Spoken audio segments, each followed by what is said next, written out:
परम पूज्य गुरुदेव की जय। श्री राधे कृष्ण भगवान की जय। जय जय सभी भक्तों।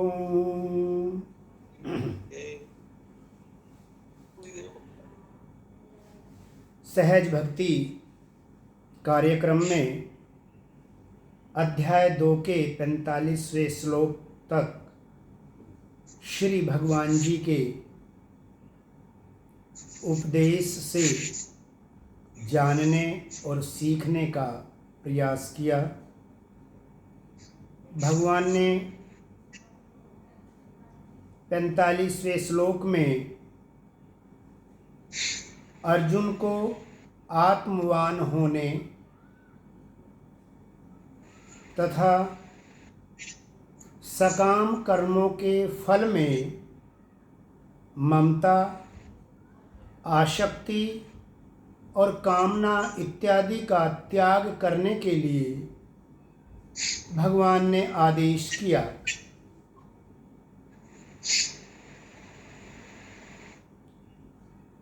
आगे अब भगवान अर्जुन को ये बता रहे हैं कि वो किस प्रकार से कर्मयोगी होंगे, किस प्रकार से कर्म योग में स्थित होना है। भगवान ऐसा समझाते हुए इस बात पर जोर दे रहे हैं कि ये जो ब्रह्म ज्ञान है, यह जो परमात्मा का ज्ञान है, यह जो कर्म योग में होना है, इसका क्या महत्व है। तो भगवान 46वें श्लोक में बताते हैं, यावान अर्थ उत्पाने सर्वतः संप्लुतोदके तावान सर्वेषु वेदेषु ब्रह्माण्यस्य विजानतः। भगवान कहते हैं कि हे अर्जुन, जिन्होंने ब्रह्म को तत्व से जान लिया है,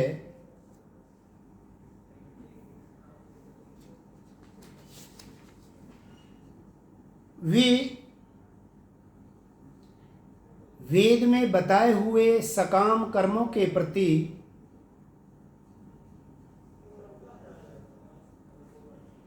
आसक्ति नहीं रखते। जिस प्रकार से भगवान उदाहरण दे के समझाते हैं कि परिपूर्ण और बड़े तालाब की प्राप्ति के बाद छोटी छोटी ताल वाटिकाओं से कोई प्रयोजन अर्थात उनका कोई महत्व नहीं है, उसी प्रकार से ज्ञान को या ब्रह्म ज्ञान को तत्व से जान लेने के बाद वेदों में बताए हुए सकाम कर्मों के प्रति आसक्ति नहीं रहती। इस तरह से भगवान कहते हैं कि आप केवल परमात्मा में, जो कि नित्य सुलभ हैं, उसमें अपनी बुद्धि को लगाना है। तुम्हारे पास जो है उसके जाने की चिंता से निवृत्त, जो नहीं है उसकी प्राप्ति के लिए अति प्रयास करने की अपेक्षा केवल अपने कर्तव्य कर्म करने के अलावा उनके फलों की आसक्ति का भाव त्याग दें। इस प्रकार से भगवान अर्जुन को समझाते हुए आगे कहते हैं कि जो समभाव है, अर्थात जब प्रत्येक कर्म को करने के और उनसे प्राप्त फल के प्रति यदि हमारी आसक्ति ना हो, ममता ना हो, तब हमें समत्व की प्राप्ति हो जाती है। अर्थात हमारी बुद्धि में समभाव स्थिर हो जाता है, हमारी बुद्धि निश्चयता को प्राप्त कर लेती है, हमारी बुद्धि दृढ़ निश्चयी होकर के बार बार चलायमान नहीं रहती। इस प्रकार से समबुद्धि रूप कर्म योग को भगवान उसके महत्व को यहाँ समझा रहे हैं कि अगर हमारी बुद्धि उस समयोग को प्राप्त कर लेगी, अर्थात हम कर्मयोगी हो जाएंगे, तो समबुद्धि रूप कर्मयोग और उसके फल का भगवान ने महत्व बताया। 47वें श्लोक में भगवान अर्जुन को आगे समझाते हैं कि मनुष्य का जन्म लेने पर वह कर्म करने के लिए स्वतंत्र है और उसको कर्म करने का पूर्ण अधिकार है, जबकि मनुष्य के अलावा दूसरी योनि में कर्म करने का जो स्वतंत्रता है वो उनको नहीं मिली हुई। लेकिन मनुष्य योनि में परमात्मा ने कर्म करने और कर्म करने के लिए जो संसाधनों की आवश्यकता है, जिसमें सबसे पहले हमारी बुद्धि, जो कि अच्छे और बुरे का, विवेक का और अविवेक का ध्यान करते हुए निर्णय लेती है, वो दी हुई है। तो भगवान कहते हैं कि तुम्हें केवल कर्म करने का अधिकार है। फल भगवान के निमित्त छोड़ देने से, अर्थात कर्म फलों के प्रति आसक्ति ना रखने से, हम बहुत जल्दी ही इस बुद्धि योग अर्थात कर्म योग को प्राप्त हो जाते हैं, इसमें सिद्ध हो जाते हैं। अर्थ भगवान कहते हैं 47वें श्लोक में यही बात समझाते हुए, कर्मण्येवाधिकारस्ते मा फलेषु कदाचन मा कर्म फल हेतुर्भूर्मा ते संगो अस्त्विय कर्मणि। हे अर्जुन, तुम्हें केवल कर्म करने का अधिकार है, तुम्हें कभी भी कर्म के फल की इच्छा नहीं करनी चाहिए, क्योंकि ये तो बड़ा स्वाभाविक सा है कि मनुष्य जब कर्म करेगा तो कर्म का अनिवार्य रूप से फल मिलेगा। भगवान कह रहे हैं कि तुझे कर्म फल का हेतु नहीं बनना, कर्म फल हेतुर्भूर्मा, तू कर्म फल का हेतु मत बन।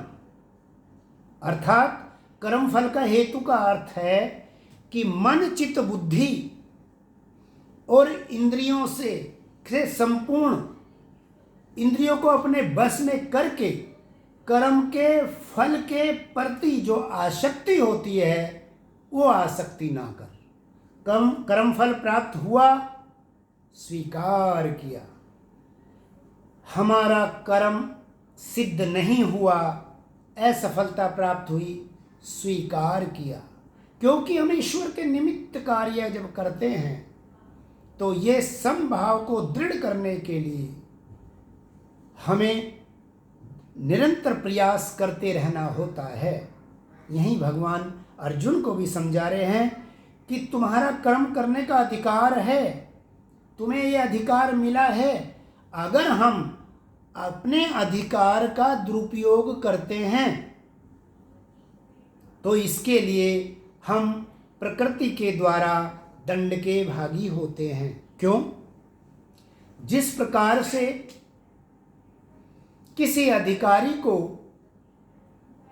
कुछ सामान्य व्यक्ति की अपेक्षा अधिकार दिए जाते हैं, वह उन अधिकारों के निमित्त होकर उस व्यवस्था के अनुरूप और यदि कार्य करता है तो उत्तरोत्तर वो आगे बढ़ता है, लेकिन वो अपने अधिकार का यदि दुरुपयोग करता है तो दंड का भागी होता है। इसी प्रकार से मनुष्य जीवन भी कर्म करने की स्वतंत्रता के साथ हमारा अधिकार भी है, और हमें इस व्यवस्था के अंदर रह के कर्म करना भी अनिवार्य है। इसलिए भगवान कहते हैं कि तू कर्म फल का हेतु तो मत बन, अर्थात तुझे मन चित्त बुद्धि और समस्त इंद्रियों का परित्याग, इनको अपने वश में रखना है। इनके प्रति होने वाली जो आसक्ति है, जो कामना है, जो स्पृहा है, इसको हटाना है, त्यागना है, केवल कर्म करना है। परमात्मा के प्रति जब हम कर्म करते हैं, हर कर्म करने के बाद एक विशेष प्रकार की शांति का अनुभव होता है। ये आपको और मुझे सभी को अनुभव है। भगवान कहते हैं ते संगो अस्त्वा कर्मणि, तुझे ये भी ध्यान रखना है कि तू कर्म न करने के प्रति आसक्त ना हो जाए, कहीं तुम कर्म को ना त्याग दे। कर्म को तो अवश्य रूप से करना है। इसलिए भगवान ने समझाया कि तुम्हें केवल कर्म के फलों को के प्रति कामना नहीं रखनी है, उनकी इच्छा नहीं रखनी है, उनके प्रति आसक्त नहीं होना है। आगे भगवान समझाते हैं अब कर्म फलों का त्याग के बाद भगवान कहते हैं कि देखिए इसकी प्राप्ति कैसे होगी। भगवान कहते हैं कि कर्म योगी के लिए किस प्रकार से साधना करनी होगी। योगस्थ कुरु कर्मणि संतकत्वा धनंजय, सिद्ध्य असिद्ध्य समो भूत्वा समत्वं योग उच्यते। अर्जुन, समत्व को ही योग कहते हैं, अर्थात यह जो बुद्धि योग अर्थात कर्म योग है, यह समत्व को ही कहा गया है। इस श्लोक में भगवान ने कहा समत्व योग उच्चते, अर्थात इस समभाव में बुद्धि का स्थिर हो जाना, अर्थात सिद्ध हो जाना, इसका अभ्यास सिद्ध हो जाना, तो यही समभाव आपको कर्म योगी होने के लिए सिद्ध करता है। आप कर्म योगी होते हैं समता के भाव से। इसलिए भगवान कहते हैं कि अपनी बुद्धि को समता के भाव से ओतप्रोत हो करके तुम योग में स्थित होकर कर्म करो। योगस्थ कुरु कर्मणि, योग में स्थित होकर अर्थात समभाव से बुद्धि को ओतप्रोत रखते हुए कर्म करे। सिद्ध असिद्ध समो भूत्वा, चाहे सिद्धि हो या असिद्धि, सफलता या असफलता, इसमें समान बुद्धि वाला होकर तुम्हें अपने कर्तव्य कर्मों को कर, ऐसा भगवान आज्ञा देते हैं और कहते हैं क्योंकि ऐसा इसलिए करना है क्योंकि इसी संभाव को योग कहते हैं। आगे भगवान कहते हैं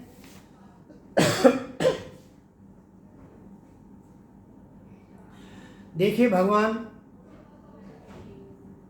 निष्काम कर्म पर जोर देते हुए अर्जुन को निष्काम कर्म करने के लिए आज्ञा दे रहे हैं, और जो सकाम कर्म हैं, सकाम कर्म की भगवान निंदा करते हैं और ये भी बताते हैं कि ये जो सकाम कर्म हैं, ये जो आसक्ति भाव से, कामना की भाव से अमुक कार्य के प्रति जो मुझे फल प्राप्त होने वाला है, उसको कर्म से पहले ही जब हमारी इतनी निमित्तता, उसके अंदर इतनी प्रगाढ़ता, इतने भाव की प्रेरणा करते हैं कि उसमें असफलता होने पर भी हमें बहुत बड़ा धक्का लगता है, हम विचलित से हो जाते हैं। यही है हमारा मोह आसक्ति कर्म के फल में होने का। तो भगवान कहते हैं कि ये जो सकाम कर्म है, जितने भी ये कर्म हैं, ये कर्म हमें जन्म मृत्यु रूप जो बंधन है उससे बांधने वाले हैं, और जो निष्काम कर्म हैं ये हमें इन जन्म मृत्यु रूप बंधन से दूर करने वाले हैं, इन जन्म मृत्यु रूप को काटने वाले हैं। और केवल जन्म मृत्यु को काटने वाले नहीं, निर्विकार परम पद को प्राप्त करने वाले हैं। इसलिए भगवान सकाम कर्म की अर्जुन के लिए कहते हैं कि इसकी वो निंदा करते हुए बता रहे हैं कि इस निष्काम कर्म का महत्व भगवान अर्जुन को बार बार बता रहे हैं। और भगवान अर्जुन को कहते हैं कि मैंने तुम्हें ये बुद्धि योग कहा, समभाव में रहने की जो बात मैंने कही, तुम इसी योग में इसका ही आश्रय लो, इसके आश्रय, इसके निमित्त होकर आप कर्म करें। आगे भगवान कहते हैं, दूरे निह्यावरम कर्म बुद्धि योगाद धनंजय बुद्धौ शरणम अनविच्छ कृपण फल हेत्वा। हे अर्जुन, जो कर्म फल के हेतु बनते हैं, जो पिछले श्लोक में कहा, माँ कर्म फल हेतु भूर्मा, कि तुम कर्म फल का हेतु मत बन। यहाँ भी भगवान कहते हैं कि जो कर्म फलों का हेतु बनता है, अर्थात जिसका मन, बुद्धि और समस्त इंद्रियां कर्म के फल में पूर्ण आसक्त रहती हैं, डूबी रहती हैं, भगवान उनको कृपण कह रहे हैं, दीन कह रहे हैं, दीनहीन कह रहे हैं। यहाँ कृपण फल हेतु है, जो इन फलों का, कर्म फल का जो हेतु होता वह है, अर्थात इनमें पूर्ण आसक्ति रखता है, वो तो बहुत दीन है। आगे भगवान इसलिए कहते हैं कि समत्व बुद्धि योग से सकाम कर्म अत्यंत ही निम्न श्रेणी के हैं। ये बुद्धि योग बहुत उच्च श्रेणियों का है, बहुत श्रेष्ठ है। इसलिए हे धनंजय, तू इस समबुद्धि योग में ही स्थित रहकर अपनी रक्षा अर्थात आगे बढ़ने का उपाय खोजिए। बुद्धौ शरणम अनविच्छ है, इसमें ही अपनी रक्षा का, किससे रक्षा का? जन्म मरण का जो ये बंधन है, ये जो विकार युक्त जीवन है, इससे रक्षा का जो उपाय है, तुम इसी बुद्धि योग में, इसी समत्व योग में ढूंढ। ऐसा भगवान अर्जुन से कह रहे हैं। भगवान कहते हैं कि हे अर्जुन, तुम इसी समता भाव का आश्रय ले। आगे भगवान कहते हैं,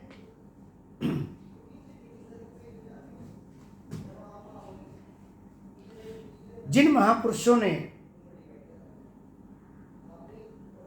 इस बुद्धि योग को प्राप्त किया है, जो कर्म योगी हुए हैं, उनकी भगवान यहाँ भूरी भूरी प्रशंसा आगे करते हैं अगले श्लोकों में। और अर्जुन को इस कर्म योग का अनुष्ठान अर्थात साधना करने के लिए आज्ञा देते हैं। मैं समझता हूं कि वो हम सब जीवात्माओं को आज्ञा दे रहे हैं। भगवान कहते हैं, बुद्धि युक्तो जाति उभे सुकृत दुष्कृते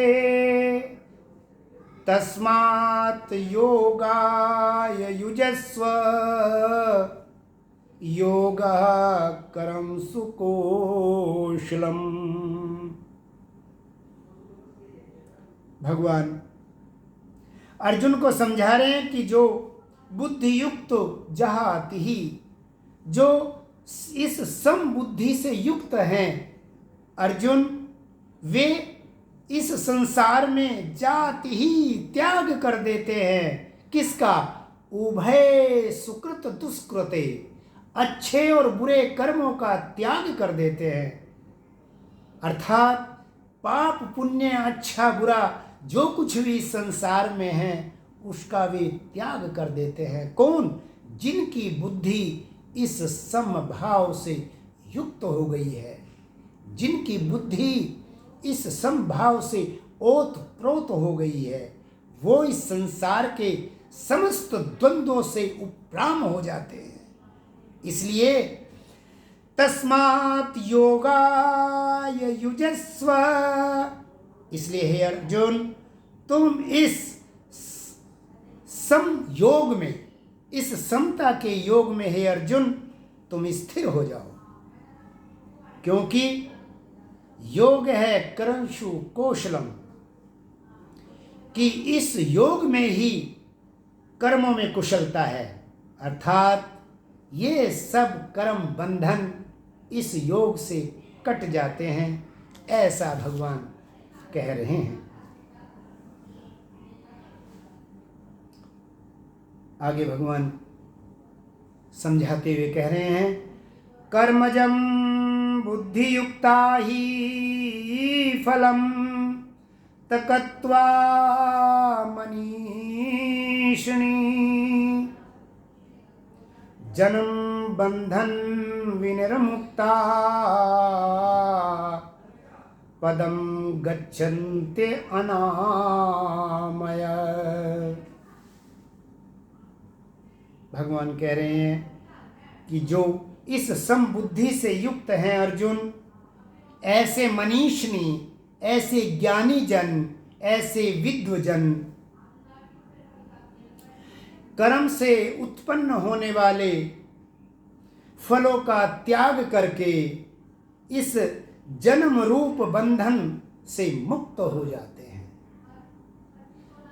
शरीर त्याग से पहले भी और शरीर त्याग के उपरांत भी, और पुनः इस जन्म में सहज ही कर्मों के अनुसार धिकाए हुए नहीं आते, क्योंकि उन्हें कर्मों का बंधन नहीं है। वो निर्विकार अनामया,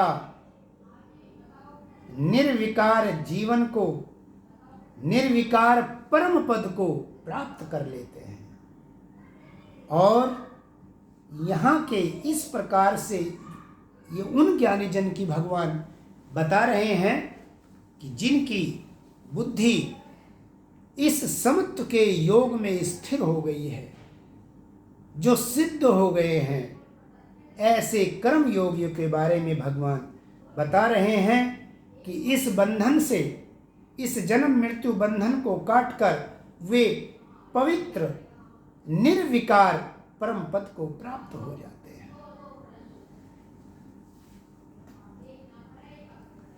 भगवान कर्म योग के आचरण करने के लिए अर्जुन को आज्ञा देते हैं, और किस प्रकार से कर्म योगी होने पर पवित्र निर्विकार परम पद की प्राप्ति होती है, भगवान ये ने बतलाया। आगे भगवान अर्जुन को कहते हैं कि अर्जुन, कुछ ऐसी बाधाएं हैं, भगवान बार बार बीच बीच में उपदेश की याद दिलाते हैं, अर्जुन को सावधान करते हुए भी बताते हैं। अगले श्लोक में भी भगवान अर्जुन को सावधान करते हुए और बता रहे हैं कि अर्जुन, तुम किस प्रकार से और कब योगी बनोगे, भगवान कहते हैं, यदा ते मोह कलिलम बुद्धिवती त्रैष्यति तदा गन्तासि निर्वेदं श्रोतवस्य श्रुतस्य च। भगवान अर्जुन से कह रहे हैं कि हे अर्जुन, मोह कलिलम, जब मोह रूपी इस दलदल से, क्योंकि हम देखते हैं अपने हमारे जीवन में किसी में बिल्कुल स्पष्ट और किसी में दबा हुआ कितना मोह है। किसी चीज को प्राप्त करने के प्रति कितनी आसक्ति, और उसके चले जाने पर जो दुख होता है, यह मोह का होने का प्रमाण है। इसी तरह से यहाँ श्री भगवान कृपा करके गुरु रूप में अर्जुन को बता रहे हैं कि जब तेरी बुद्धि इस मोह रूपी दलदल से, इस मोह रूपी कीचड़ से अच्छी प्रकार से पार हो जाएगी, हम शब्दों पे ध्यान दें, भली प्रकार से पार हो जाएगी, व्यतितरिष्यति, अच्छी तरह से पार हो जाएगी, जरा भी विकार नहीं रहेगा। जब हम पूर्ण योगी कहलाने के हकदार हो जाएंगे, वो पात्रता जब हम में आ जाएगी, बस जाएगी, पच जाएगी, अर्जुन उस समय तो सुने हुए, जाने हुए और जो सुनने में आने वाले हैं, उन सभी लोक परलोक स्वर्ग नरक संबंधी समस्त भोगों से तुम्हारा वैराग हो जाएगा, वैराग को प्राप्त हो जाओ, ऐसा भगवान कह रहे हैं। गंतासि निर्वेदम श्रोतव्य श्रुतस्य च, जो सुनने में आया है, जो सुन चुके हो, और जो सुनने में आएगा, क्या आएगा कि क्यों जो स्वर्ग है, क्या नरक है, क्या ऐश्वर्य है, क्या भोग है, तुम्हें समस्त प्रकार के यहाँ और वहाँ के सभी ऐश्वर्य भोगों से वैराग हो जाएगा। क्यों? क्योंकि तुम इन सब दुख सुख सभी प्रकार के द्वंद्वों को पार कर जाओगे जब तुम्हारी बुद्धि इस मोह रूपी दलदल से पार हो जाएगी, ऐसा भगवान ने समझाया है। भगवान ने अर्जुन को आत्मान होने की आज्ञा दी।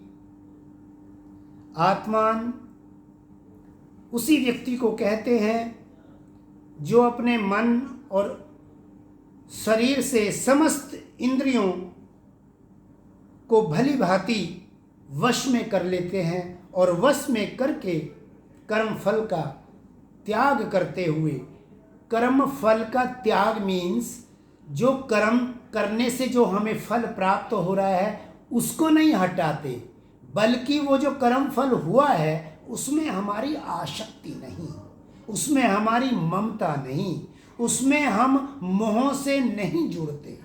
ये भगवान का कहना है। हम कर्म करेंगे तो निश्चित रूप से फल मिलेगा। यदि आप भोजन करने का कर्म कर रहे हैं, भोजन को उपार्जित करने का कर्म कर रहे हैं, तो भोजन निश्चित रूप से मिलेगा। लेकिन ये भोजन जब हम परमात्मा को समर्पित करके पाते हैं तो इससे वो सब मिलता है जो हम नहीं भी जानते।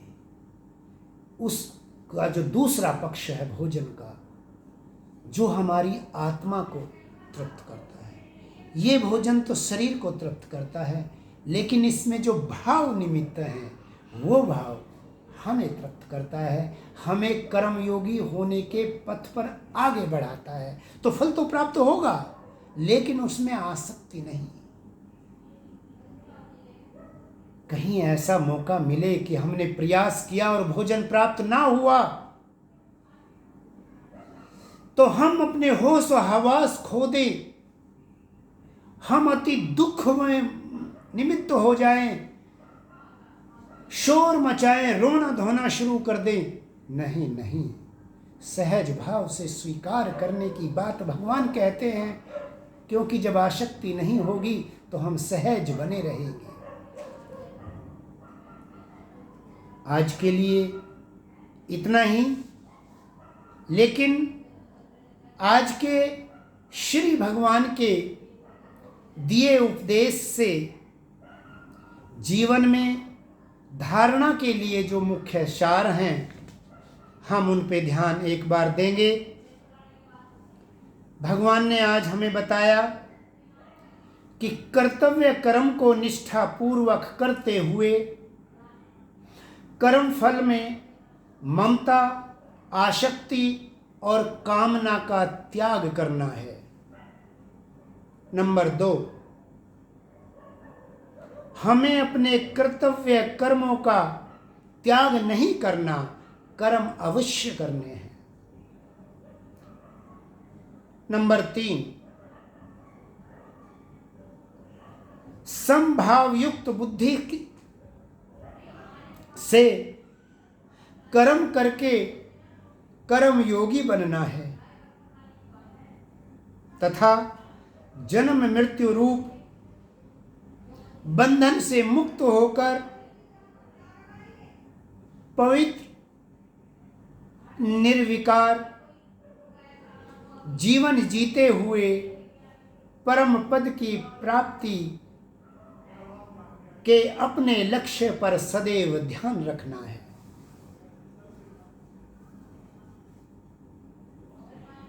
सभी भक्तों को प्रणाम,